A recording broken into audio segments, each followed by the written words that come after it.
Tyson's first two opponents were reliable losers and gave him a chance to develop his confidence in the ring. His third fight against Don Halpin, a more experienced boxer, was his first real challenge. Yep, 2 fights, 2 wins for Mike Tyson. We're back in Albany. We're back for opponent number 3. 23rd of May, 1985. Hard to believe Tyson's debut was just the 6th of March. He hasn't really crammed in hardly 6 minutes of fight action into his pro career so far. I wonder whether Don Halpin is going to extend Mike Tyson where Hector Mercedes and Trent Singleton have failed to do so. This is one formidable young man, Mike Tyson. Many felt that it should have been him and not Henry Tillman to go to the Los Angeles Olympics last year. But it was Tillman, won fair and square, beat Tyson not once but twice. He won the gold medal. Interesting to note that Tillman won the heavyweight gold, whereas Mike Tyson, of course, might have had some ambitions had he been a bit of a bigger guy, because he's not a big heavyweight. The super heavyweight gold at LA last year went to Tyrell Biggs. Tyson, let's get this in perspective. Forget what the press releases say. He's only 5'10". Some would have you believe he's 6 foot. He's 5'10". He is not a big heavyweight. He's only a kid. Yes, he is going to fill out. But it'll be interesting to see how he fills out. Already, if you look at him close up, there are great slabs of muscle on him. So, well, we will have to see whether he fulfills the promise that he has shown in his only 2 professional fights. In the blue tracksuit top there, incidentally, with USA on the back. That's his trainer, Kevin Rooney, who was a pretty decent welterweight in his day. Referee just giving them a little briefing. Don Halpin trying to give Tyson the eye, and I am glad. I tell you, I am glad I am this side of the ropes and not that side of the ropes, because Tyson looks mean, he looks menacing in the white trunks with a little green trim. Don Halpin, who has got a record of 9 wins and 18 losses in a 27-fight career. Significantly, not one of those 9 wins has been inside the distance, so he is not going to hurt Tyson. Can he survive? Tyson. We know from what we've seen so far, he is not a fighter who throws a lot of jabs. He likes to work in close, just puts out a little left feeler and then comes in swinging behind that. Halpin, nicely tucked up, good technique.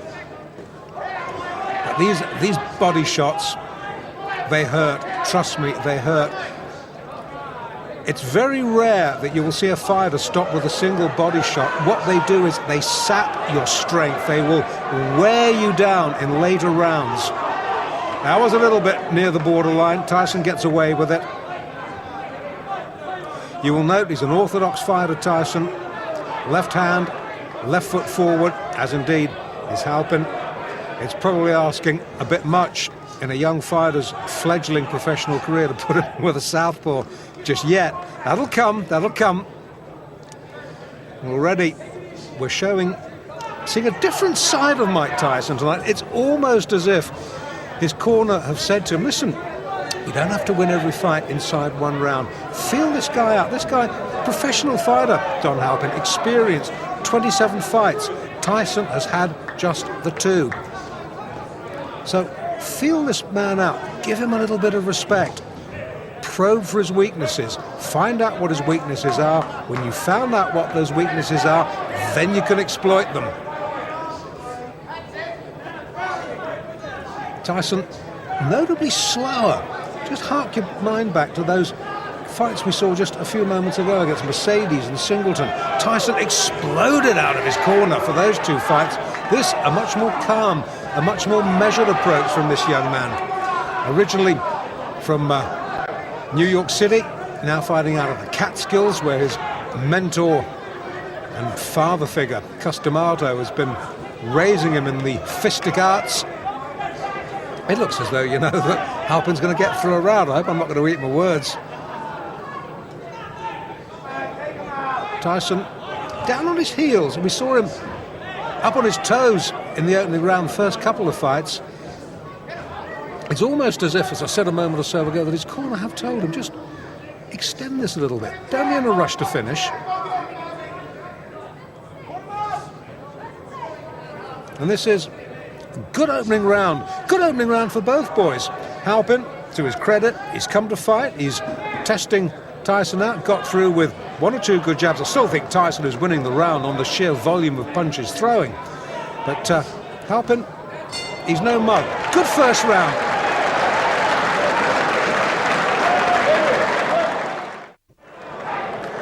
Round 2 of the third professional fight of Mike Tyson's career. Mike Tyson in the white trunks in the left-hand corner nearest us. We're in Albany in upstate New York.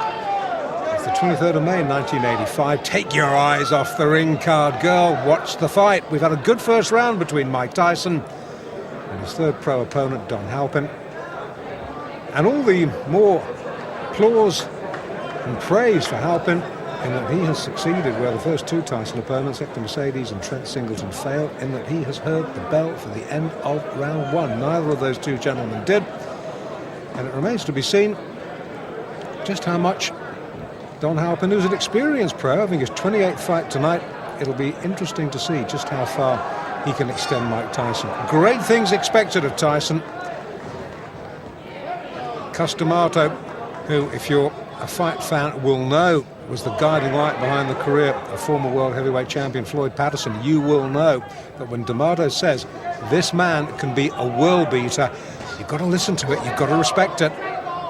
But it's D'Amato will have seen things sparring that we haven't seen in Tyson's professional career, because we haven't had a chance to see yet exactly what he's capable of doing.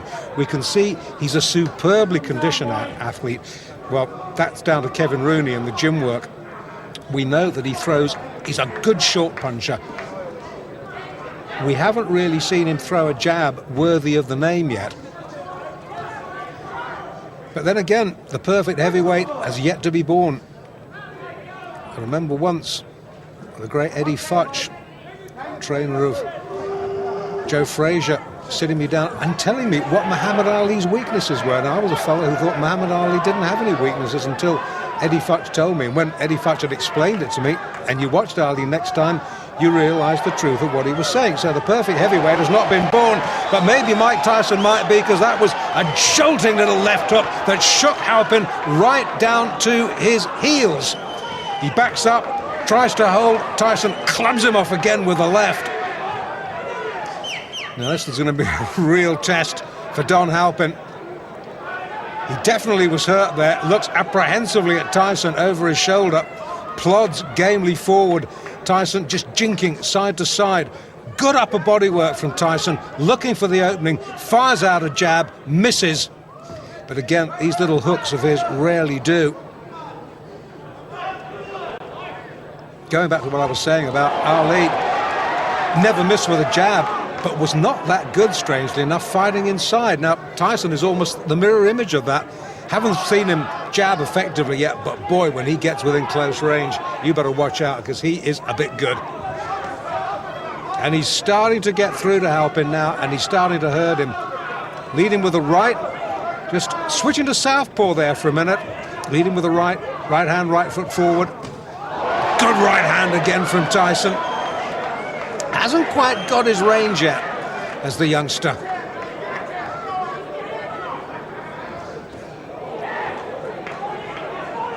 Far cry from those early days in Brooklyn. When he was a kid, by his own admission, he was a bundle of trouble waiting to happen. And who knows what would have happened if Cus D'Amato hadn't picked him up and taken him under his wing. Let's not dwell on that. Let's dwell on the positive.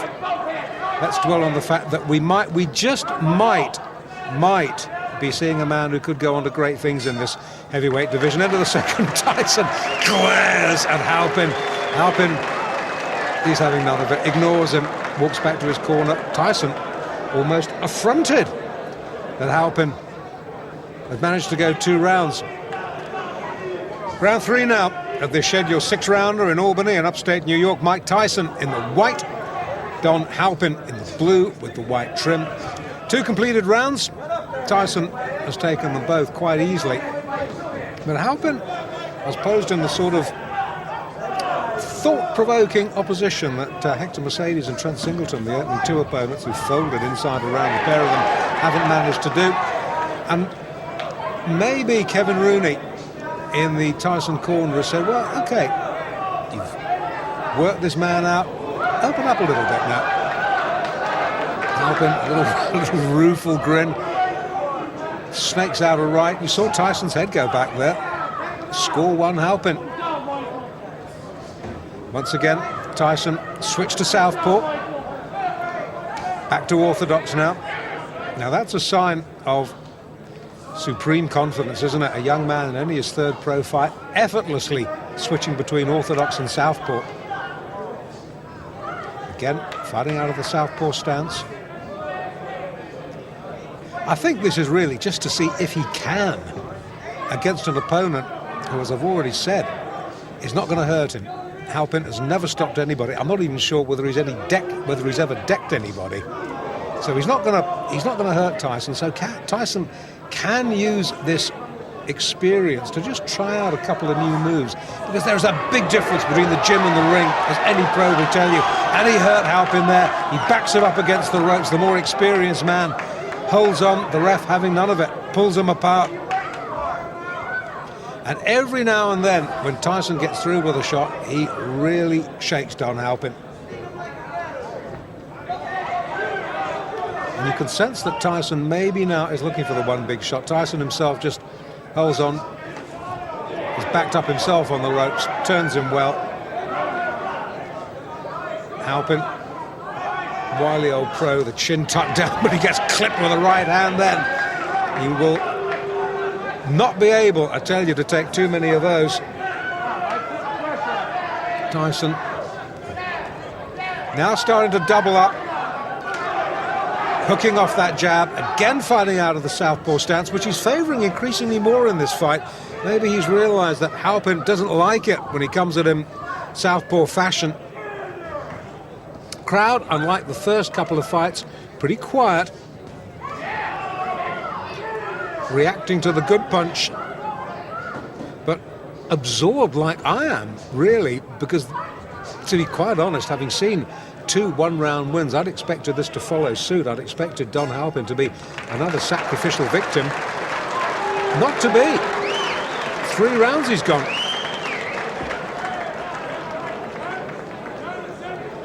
Well, I don't think there can be too many doubts that Tyson has won all 3 rounds. And I would think that Kevin Rooney there in the blue tracksuit top is pretty satisfied with what he's seen. Tyson, in case it needs any saying, has never been remotely troubled at number 4. Has got a slight problem. Great cheer, biggest cheers of the night, as the ring-card girl straightens it out.